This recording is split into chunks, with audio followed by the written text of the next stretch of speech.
Bonjour à tous. Bonjour mes amis. Je vous fais cette vidéo pour vous parler d'une affaire classée. C'est-à-dire, il s'agit de la victoire sur tapis vert de Maurice Kamto contre Nathalie Yam, Nyamsiwa Cameroun et Bandakani.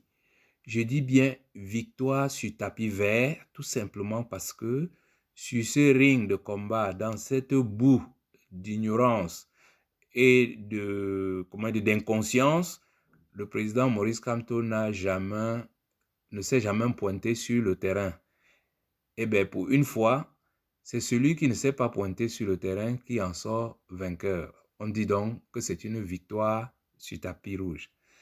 En effet, Nathalie Yam, Nyamsiwa Cameroun et Bandakani ont débattu sur M. Kamto, ont combattu M. Kamto quand ils avaient la certitude qu'il va gagner les élections au Cameroun et qu'il sera le troisième président du Cameroun. On ne sait pas pourquoi ces trois-là en voulaient tant au président Maurice Kamto, mais en tout cas, ils ont été battus par Maurice Kamto. Je vous présente ici trois aspects de cette affaire classée. Le plus important, c'est la déclaration du président Maurice Kamto à propos de la décolonisation. Il avait dit: la décolonisation est un processus inachevé, très dépendant des accords coloniaux. Et il plaidait pour une décolonisation du droit international. C'est-à-dire que le président Maurice Kamto, il optait pour une force du droit contre le droit de la force. Mais pourquoi le président Maurice Kamto a fait toute une tournée internationale pour souligner cet aspect de la décolonisation du droit international? C'est parce que le président Maurice Kamto, dans toute sa profession, a très bien compris que nous étions sur une planète où il y avait des États forts et des États faibles, et que seul le droit international pouvait protéger les États faibles. Il en concluait qu'un pays comme le Cameroun, qui est un État faible, n'est pas totalement décolonisé et que nous n'avions pas toute notre souveraineté. Donc, en optant pour la force du droit contre le droit de la force, ceci lui permettait, pour le Cameroun, de prendre des décisions souveraines sous la protection du droit international totalement décolonisé. On le voit aujourd'hui, que si le droit international avait été décolonisé, on n'aurait pas eu des phénomènes comme celui de l'arrestation du président Maduro. Mais face à cette déclaration, Nathalie Yam s'était déchaînée en disant: oh, le Cameroun est souverain. D'ailleurs, Paul Biya dort en Suisse s'il veut, il dort au Cameroun s'il veut, dont il est souverain. Nyamsiwa Cameroun, je crois, à l'époque, avait dit: oh, la souveraineté d'un État dépend de la capacité de ce chef d'État à créer une chaîne de télévision où on peut insulter Emmanuel Macron et Donald Trump du matin au soir. Donc, en ce sens, le Cameroun était souverain. Quant à Bandakani, tout en reconnaissant que le Cameroun n'était pas souverain, il estimait que chasser Bolloré du port, ou bien chasser, Bolloré n'a jamais quitté le port d'ailleurs, que tout cela constituait une souveraineté du Cameroun. Et moi, je leur ai toujours dit, quand vous vous appelez Nathalie, vous parlez français et vous utilisez le franc CFA, vous êtes décolonisé. Il ne faut pas chercher, comme disait Thomas Sankara, 2000 explications à la colonisation ou à l'impérialisme. Donc, c'était ça le premier point de désaccord. Et pendant que le président Maurice Kamto faisait cette tournée internationale pour essayer d'alerter le monde entier, ces trois experts en bavardage étaient sur les réseaux sociaux en train de l'insulter et tout. Et on a vu dernièrement ce qui est arrivé au président Maduro, traduisant bien ce que disait le président Maurice Kamto. Si le droit international avait été décolonisé, cette action de M. Trump n'aurait jamais, ça ne l'aurait jamais affleuré, ça lui aurait jamais venu à l'esprit de tenter ce genre d'opération. C'est parce que l'ONU, les FMI, toutes ces organisations internationales ne sont pas décolonisées. Le deuxième point d'achoppement, c'était la capacité de Paul Biya à diriger le Cameroun.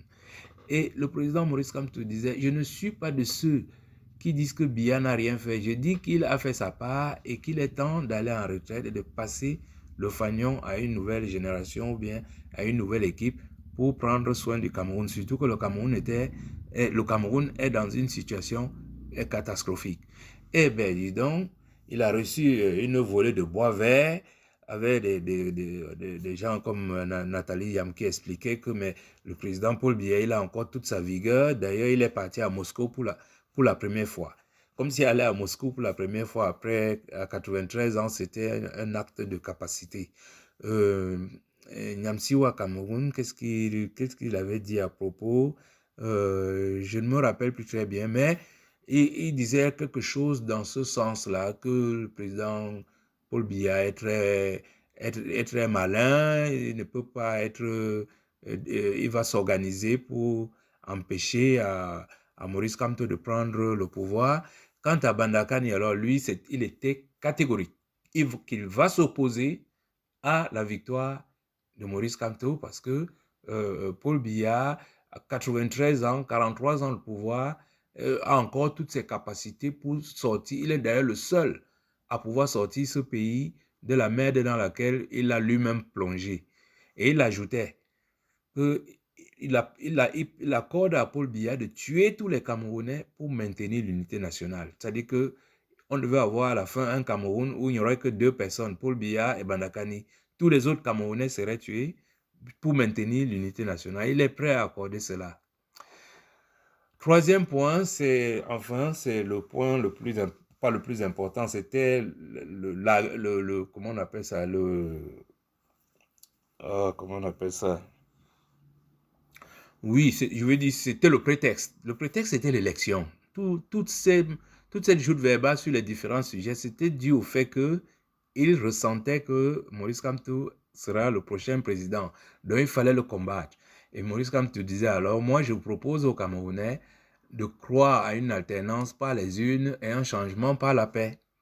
Nathalie a dit, moi, je suis suisse, Paul Biya est suisse, il va rester au pouvoir, il n'y aura pas de changement.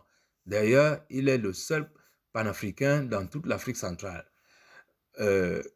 Et on va chasser, voilà l'expression qu'elle utilisait, on va chasser la France de l'Afrique. Bon, ceux qui admettaient que le Cameroun était souverain, que le Cameroun avait tous ses moyens, disent aujourd'hui qu'il faut chasser la France de l'Afrique. Nyamsiwa Cameroun disait, oui, la France ne peut, on va empêcher à la France de se, comment elle appelle, on va empêcher la reconquête de l'Afrique par la France. Or, qui dit reconquête? Vous ne pouvez pas reconquérir quelque chose que vous avez.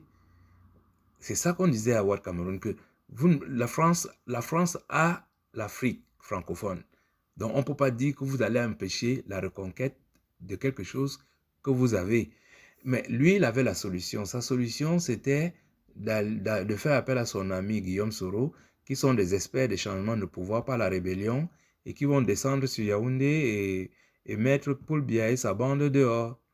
Maintenant, la troisième proposition venait de Bandakani qui disait qu'il va empêcher la recolonisation du Cameroun. Et je disais donc à Bandakani qui disait en même temps que le Cameroun était souverain.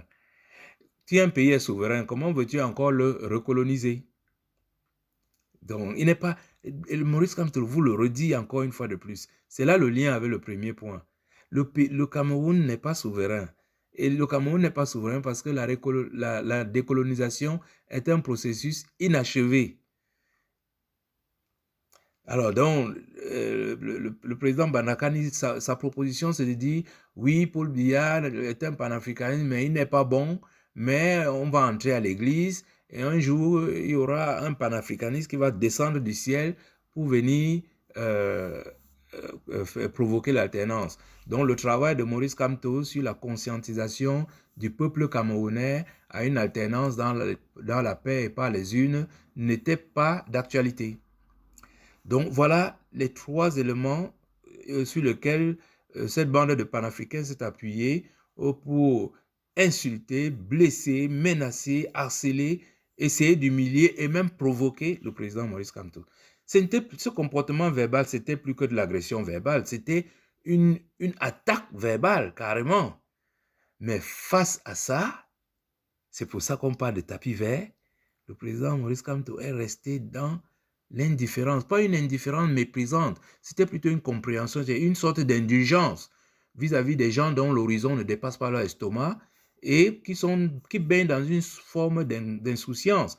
Parce que pendant que lui, il est préoccupé par la décrépitude dans laquelle se trouve dans notre pays, qu'il est préoccupé par comment faire pour que ce pays traverse ce cap sans qu'il y ait beaucoup de sang qui coule, etc. Ceux-là ont des rêves, soit, je dirais, quasiment mystiques, et d'autres de petits brigands euh, pour le changement au Cameroun. Mais le président Moïse Kamto est resté fidèle à lui-même, calme, avec son humilité, sa modestie et son respect. Il n'a jamais dit un seul mot à Nathalie Yam. Il n'a jamais dit un seul mot contre Nyamsi au Cameroun. Il n'a jamais dit un seul mot à Bandakani. Donc c'est vous dire la préoccupation qui habite le président Maurice Kamto par rapport à la situation de notre pays. C'est pour ça qu'on dit que c'est une victoire sur tapis vert.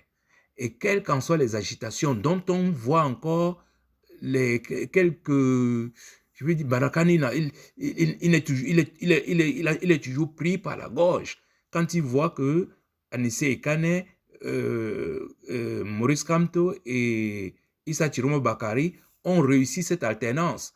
Mais c'est maintenant son application qui pose problème en ce moment. Mais on va y arriver.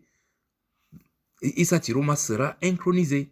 Donc, c'est pour ça que j'ai dit que cette affaire est classée victoire sur tapis vert de Maurice Kamto par rapport à son approche d'une alternance par les unes et par la paix. Merci de m'avoir écouté et à bientôt.